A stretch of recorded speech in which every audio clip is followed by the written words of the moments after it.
What are the challenges that come out of entering into, as a freshman member, in a shutdown? Well, it's an honor to be in office and to be representing the people here in upstate New York in the 22nd District. It's unfortunate that the government shutdown has been allowed to go on this long. That's why I'm here today trying to highlight some of the ramifications of this shutdown, such as the lack of food safety inspections that are happening, or our farmers are not getting certain loan assistance programs that they are accustomed to getting. But it's been frustrating, to say the least, but I'm not waiting for leadership on both sides to try and figure out a compromise here. I'm taking the bull by the horn, meeting with representatives on both sides of the aisle to try and push forward a compromise to get our government up and running. Yeah, so obviously one of the things you discussed today is the fact that the House has passed this bill already. It's just now waiting in the hands of the Senate. Yep. With having both parties run by, or Congress running by different parties, does that make it difficult for things to get moved along? Well, I think what makes it difficult to get things moved along is, I believe on both sides, the extremes seem to be dictating the conversation. There's plenty of support, I believe, within the American public and within members of Congress to push forward some compromise to get the government up and running. Take, for example, the legislation we passed last week in the House. We passed a series of bills that would fund the government. Those bills had both Democratic and Republican support. Now it's up to the Senate to take up that legislation and get the government up and running. Then we can have some conversations about how do we strengthen our borders here in the country. Shutdown aside, you've had a busy first 2 weeks. You've co-sponsored bills and you upheld your campaign promise for not voting for Nancy Pelosi and made a name of yourself for doing that. So, with that being said, is it one of those things where the show must go on despite, leaders not really being able to put an end to this? Absolutely. We're not sitting back and waiting for leadership to come up with some kind of a compromise to move things forward. I'm really trying to work with members of Congress on both sides of the aisle to push forward a compromise. Despite the shutdown, our office continues to operate. We're hearing from constituents firsthand, many of whom are affected by this shutdown. I made a point to make sure I wanted to fulfill campaign pledges like not voting for Nancy Pelosi. I also made a pledge that I was going to hold town hall meetings, and we have our first one coming up very soon down in Binghamton, and we'll be doing a series of town halls throughout the coming year. So it's important for me that when I make a promise, I keep it. I think that's what the people in this district deserve. With the challenge of having a shutdown aside, how have you seen your first 2 weeks really play out? Well, it's been very interesting getting to learn the process in Washington, getting bills introduced into law, how amendments work. I've enjoyed meeting with some of the new members on both sides of the aisle, trying to figure out ways we can work together.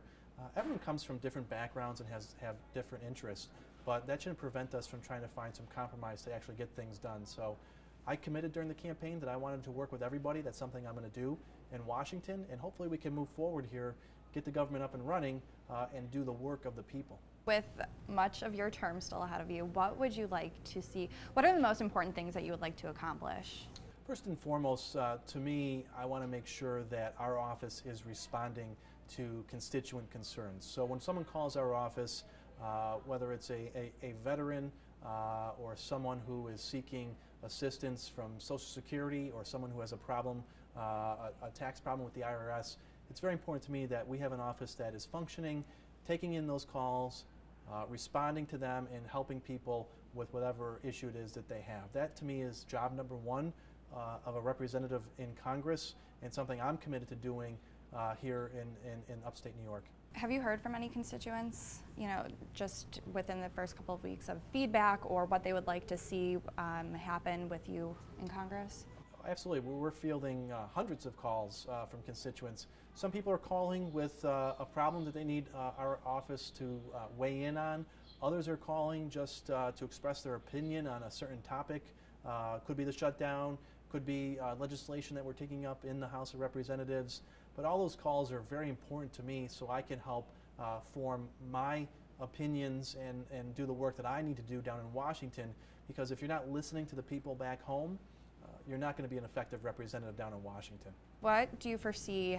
Where do you foresee the shutdown going? Because we heard today, some people are concerned that it could even last, 3 more weeks, or, there's really no end in sight at this point. So, What do you foresee happening, and what do lawmakers need to do in order to bring it to an end? Well, I think what lawmakers have to do, and I can speak for myself, is we have to try and start having conversations, which is what I've been doing over the last few weeks with representatives on both sides of the aisle.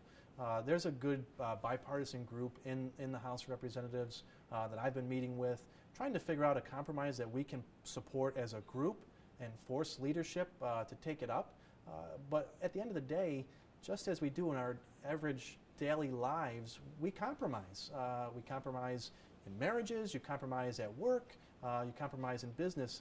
Nobody always gets everything they want, and we have to start getting away from the extremes, get back to the middle, and actually get things done. That will get the government up and running. In terms of what we spoke about today, you know, the FDA and Department of Agriculture is major in terms of food safety and making sure that Americans are, you know, what they're consuming is still safe. And with the shutdown, we are seeing an impact on that. So why was it important to come out today, specifically here to Cornell Cooperative Extension, and discuss something like this? Well, Cornell Cooperative Extension does so much in our community for agriculture, for lead poisoning, for nutrition or child care programs. So the folks here really are on the front line serving the people of Oneida County, and they see firsthand some of the ramifications of a government shutdown. This is not good for our country. It's not good for the federal workers who we rely on to provide these services. It's not good for our farmers here in upstate New York, many of whom are already struggling, especially our dairy farmers. So the longer this holds out, the worse it is for our economy, the worse it is for the people here in the 22nd District. We need to get the government up and running, and then we have to have some conversations about how do we strengthen our borders in our country.